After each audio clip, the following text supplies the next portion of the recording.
All right. So yesterday, episode 2 was cut off from the feed on YouTube because a very specific clip from True TV that happened years ago, where they were talking about vaccines, et cetera, has been banned all over the world. So I apologize, but I can't put it back up because they have blocked that specific video globally. So if you want to see it, you'll have to get to Rumble or Locals and be able to catch it. So, on that note, here we go. And I'm going to start this. And I'm sorry for the graphic in the corner. I'm still waiting to get that fixed. All right, here we go.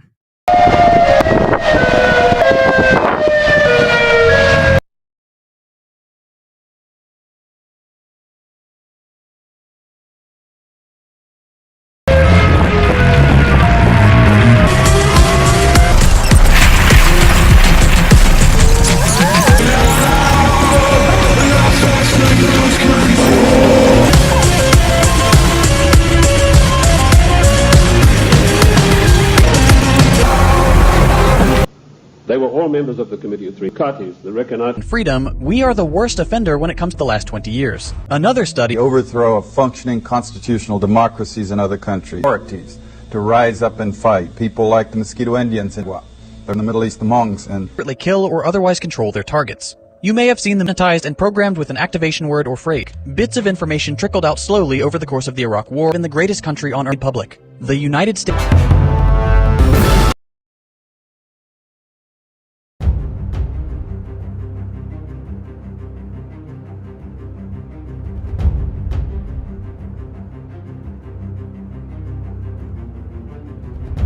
Because they can detect operators.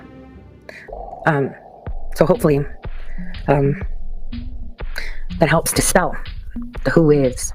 It's actually the what is, or the when is. As I said when I started my radio show, a lot of the things that I would say would challenge status quo. But imagine if 10 years ago someone told you that we're throwing in particles in the clouds to make them rain. You'd say that's stupid, even though they started doing it 30 years ago. Another example is the array of technologies, often referred to collectively as geoengineering, that potentially could help reverse the warming effects of global climate change.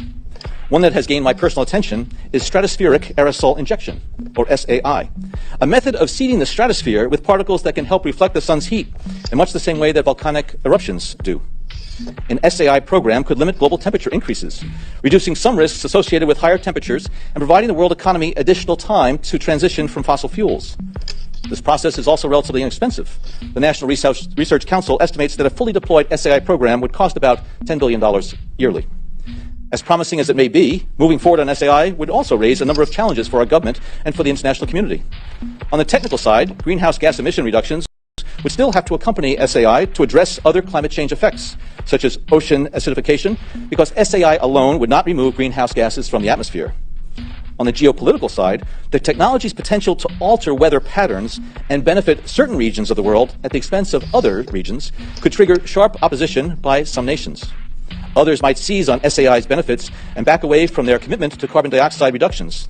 And as with other breakthrough technologies, global norms and standards are lacking to guide the deployment and implementation of SAI and other geoengineering initiatives.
The families in Italy who were called the Fondi, meaning the people who had all the money, they were all members of the Committee of 300, the Lucatis, the Recanati, the Volpi du Miseratis. These people are so wealthy that they would make David Rockefeller look like a piker. That is how rich they are. And this is the committee that runs the world. Now, in my book, The Committee of 300, I name every one of them. This is not a book that talks about they. It gives you specifics. How are they financing all of this stuff? They're financing it through the Fondi, who I mentioned to you earlier, the Venetian black nobility. Now, why are they called the black nobility? They're called that because of the vileness and the evilness of their deeds. These families date back to the 11th centuries, the Lucatis, the Recanatis. They were called, and the Guelphs, by the way, I'll come to them, they're particularly interesting. They were called that because of the evilness of their deeds. They make Lucrezia Borgia look like a Sunday school teacher. They had so much money, which is the outcome of the drug trade, the years of investing, the years of gaining control of every mining, mineral, gold, oil, natural resource of the world, that they can afford to finance these things. So the black nobility are the ancient aristocrats of Venice and Genoa, and they call that because of the nature of their deeds. The black Guelphs were one of the worst of them. Now, interesting enough, the Queen of England, Queen Elizabeth II, is a Guelph. She's not a Windsor. This was a title that was evolved in 1935 by her father to put researchers off the track. I like to include myself in that category, although I wasn't doing it then. I was much too young to be doing it. But he didn't like that certain people were getting hot on the track of who this royal family actually was. And so this was put out that they are the House of Windsor. They are not. They're the House of Guelph. And it's important for us to know that, because every time there's a financial crisis, it follows a meeting of the Black Guelphs upon the Royal Britannia yacht of the Queen of England, which anchors off the coast of Venice. And all the world bankers meet over there and say, now, this is what we're going to do to country X. This is how we're going to control this worldwide situation. And then they go off and give their orders to everybody.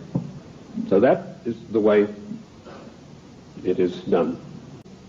Who and what is the Committee of 300? Well, I've dealt with that. I've told you this is a supranational body that knows no boundaries, respects the laws of no countries. The first time that they were publicly announced was by a German socialist by the name of Walter Rathenau. I'll give you some background of Walter Rathenau. He was the financial advisor to the Kaiser of Germany, and he was also the financial advisor to the Rothschilds, the French family Rothschild. So he must have known what he's talking about. He made an astonishing statement in 1934. He said, there is a committee of 300 men that rule the world. They are known only to each other, and nothing happens without their consent. When former head of state Mikhail Gorbachev visited the United States a few years ago, flanked by George Bush and Quayle, he opened his Gorbachev Foundation in the United States.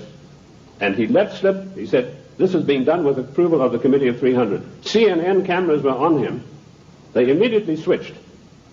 Now, I wrote to CNN and I said, could I have a transcript of this program, which they said was available. I never got a reply. I followed it up with letter after letter, but nothing ever came of it. The point I'm trying to make, ladies and gentlemen, is that the federal government, the secret upper-level parallel government that runs the United States, does not want you to know that you have an upper-level parallel government that calls the shots, that dictates what is going to happen to your life and mine. The one world government began with King George III. At the time that the colonists were brave enough to take him on, King George was already busy formulating a one world government, and he had lined up at least 50 countries that were willing to come into this future world dictatorship with him. The goals then, very simply stated, are to make the world over into a one world, new world order dictatorship, controlled utterly and completely by this Committee of 300. How can they possibly carry out their goals? That's the next question that I'm often asked.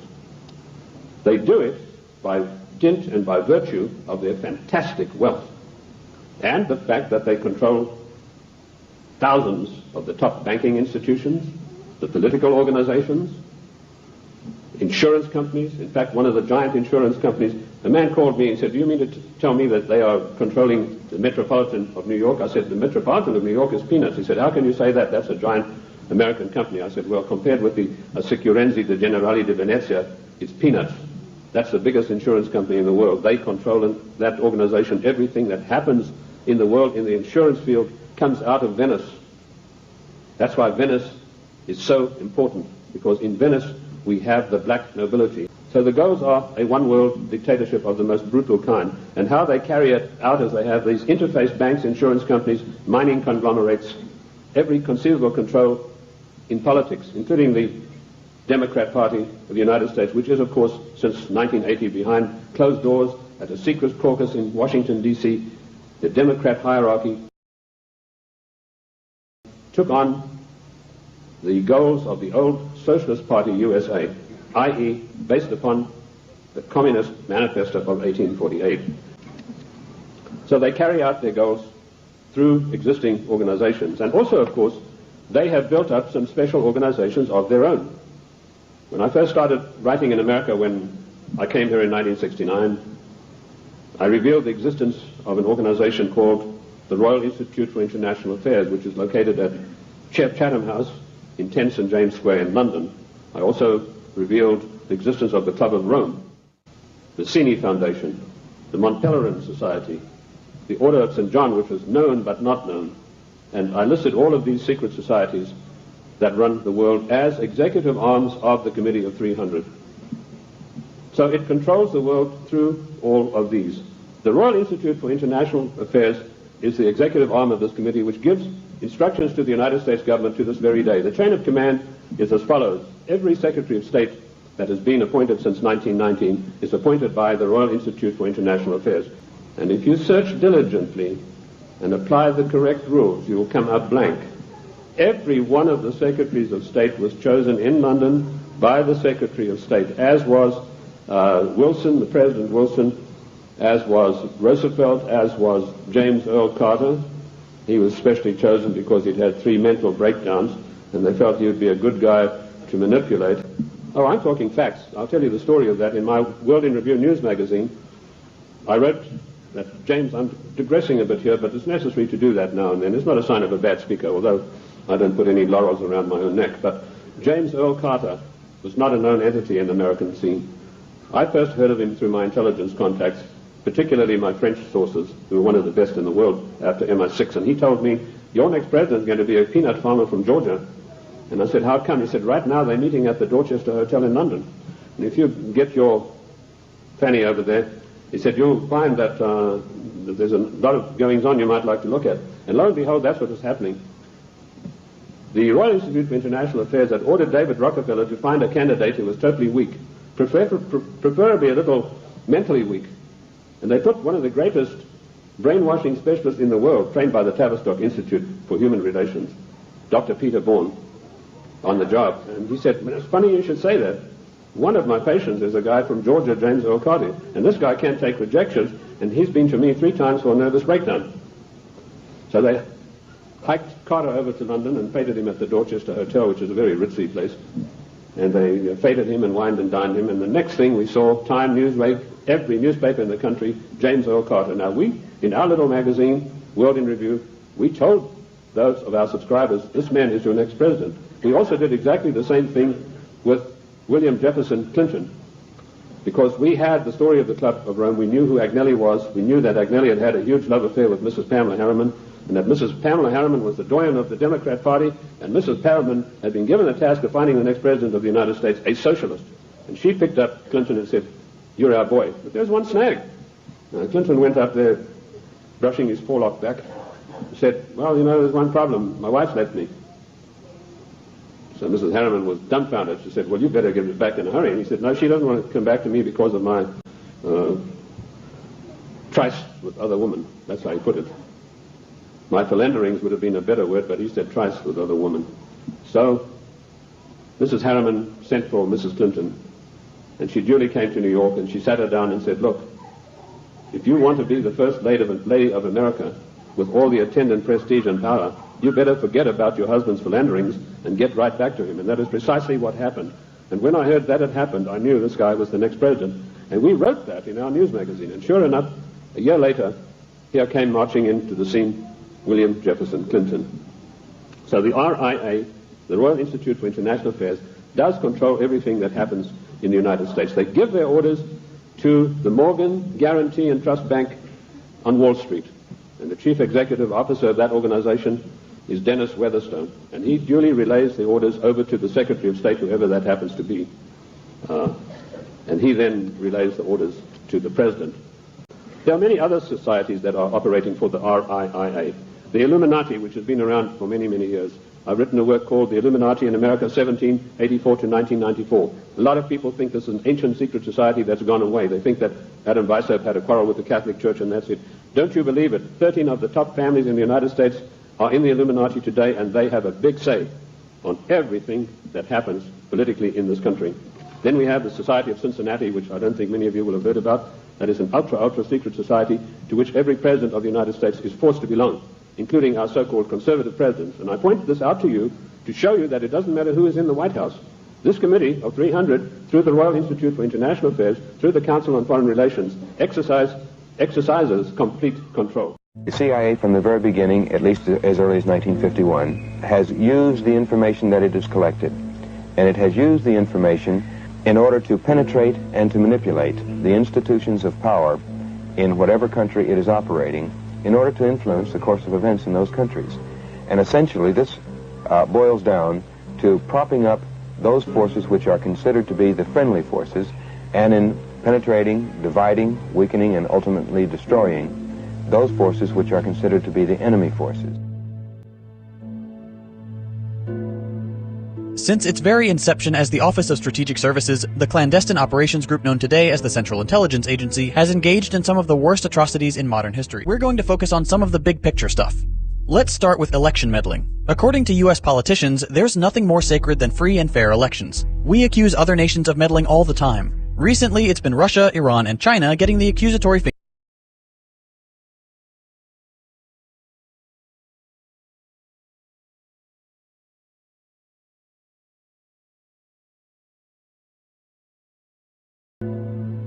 Since its very inception as the Office of Strategic Services, the clandestine operations group known today as the Central Intelligence Agency has engaged in some of the worst atrocities in modern history. We're going to focus on some of the big picture stuff. Let's start with election meddling. According to US politicians, there's nothing more sacred than free and fair elections. We accuse other nations of meddling all the time. Recently, it's been Russia, Iran, and China getting the accusatory finger pointed at them. But as much as we want to project an image of our nation as a shining beacon of truth and freedom, we are the worst offender when it comes to meddling in foreign affairs. And it's not even close. The CIA isn't a fan of subtle manipulation. The intelligence agency wants the world to see the results of whatever election or administration they're disrupting. What they don't want is for people to know they're the ones pulling the strings. According to one study, the CIA had engaged in 81 overt or covert interventions in foreign affairs between 1945 and 2000. And that's just the ones we know about, and not even counting the constant meddling and destabilization of the last 20 years. Another study found that the US was responsible for no fewer than 61 attempts at regime change during the Cold War alone, all spearheaded by the CIA. They undertake to run operations in every corner of the globe. They also undertook the license of operating just totally above and beyond U.S. laws. They had a license, if you will, to kill, but also they took that to a license to smuggle drugs, a license to do all kinds of things to other people in other societies in violation of international law, our law, and every principle of nations working together for a healthier and more peaceful world. We manipulated and organized the overthrow of functioning constitutional democracies in other countries. We organized secret armies and directed them to fight in just about every continent in the world. We encouraged ethnic minorities to rise up and fight. People like the Mosquito Indians in Nicaragua, the Kurds in the Middle East, the Monks in Southeast Asia. We have organized, and we still do, and fund death squads in countries around the world, like the Treasury Police in El Salvador, which are responsible for most of the killing of the 50,000 people just in the 80s, and there was 70,000 before that. And orchestration, CIA, secret teams, and propaganda led us directly into the Korean War. We were attacking China from the islands Quemoy, Matsu, Thailand, Tibet. A lot of drug trafficking involved in this, by the way, until eventually we convinced ourselves to fight the Chinese in Korea, and we had the Korean War, and 1 million people were killed. Same thing for the Vietnam War, and we have extensive documentation of how the CIA was involved at every level, or the national security complex, because it's a very cooperative thing, into manipulating the nation into the Vietnam War. Let me just put it this way. The best heads that I coordinate with studying this thing, we count at least, minimum figure, 6 million people who've been killed in this long 40-year war that we've waged against the people of the Third World. But funding coups and destabilizing entire regions takes a lot of money. Luckily for the CIA, their scope of work was broad enough to include a particularly lucrative industry, drug smuggling. At least as far back as the Vietnam War, CIA operatives were heavily involved in trafficking drugs into the United States. CIA planes would make routine trips to and from places like Costa Rica and Honduras, working with cartels to secure massive amounts of heroin and cocaine, which they would then shuttle back to the US and sell for a healthy profit. Because of their secretive line of work, these planes could land in places where normal customs regulations don't apply. It's a dream scenario for drug smuggling. The piles of money the CIA makes from this practice have directly funded the undermining of democracy throughout the world, with the added effect of introducing harmful drugs to the American population. Drug running and coups are bad enough. Is their fondness for bizarre, questionable, and sometimes downright evil experiments? Since the end of World War II, the intelligence agency has experimented with everything from chemical weapons to biological weapons to mind control and death rays. The CIA is on a never-ending quest to find new ways to secretly kill or otherwise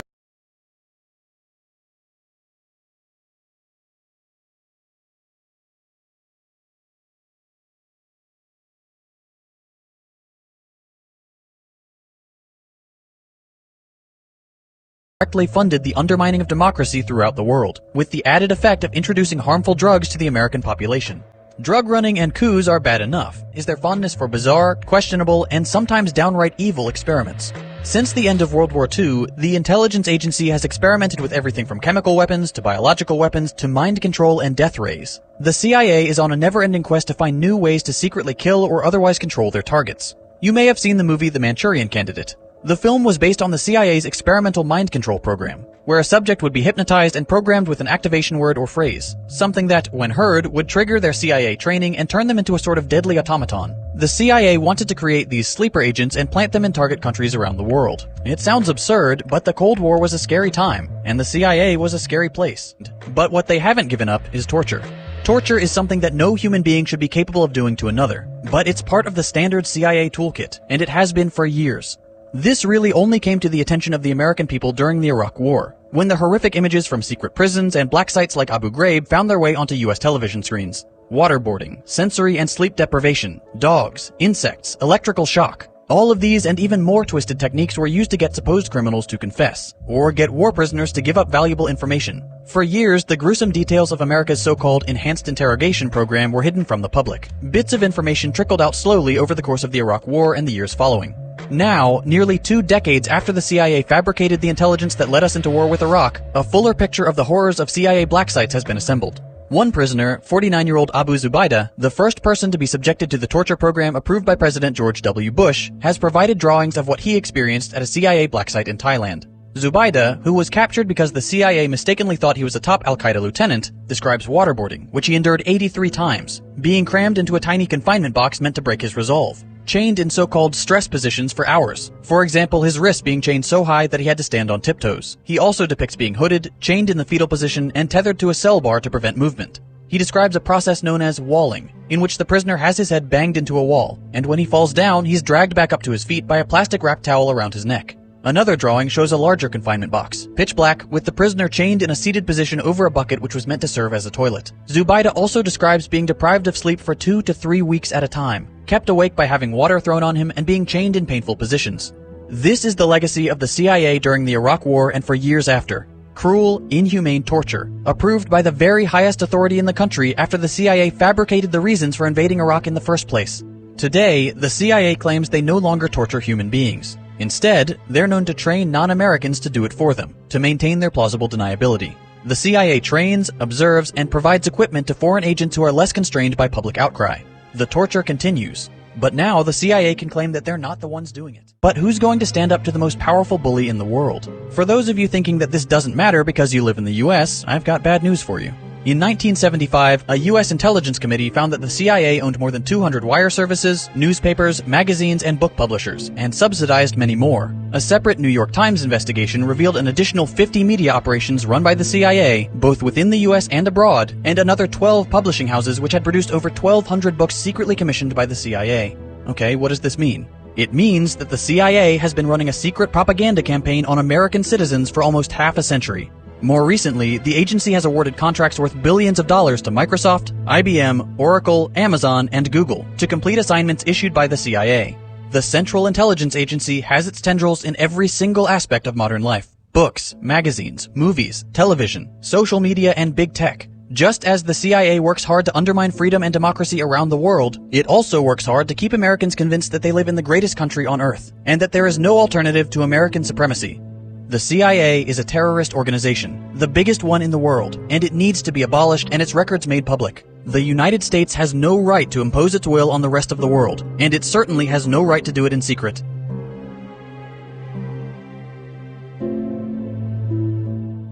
We are grateful to the Washington Post, the New York Times, Time Magazine, and other publications whose directors have attended our meetings and restricted their policies of discretion for almost 40 years. It would have been impossible for us to develop our plan for the world if we had been subject to the bright lights of publicity. But the world is now more sophisticated and prepared to march toward a world government.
Club of Rome analyzes today's challenges facing the world, their root causes, and the possible futures in a systematic and holistic manner.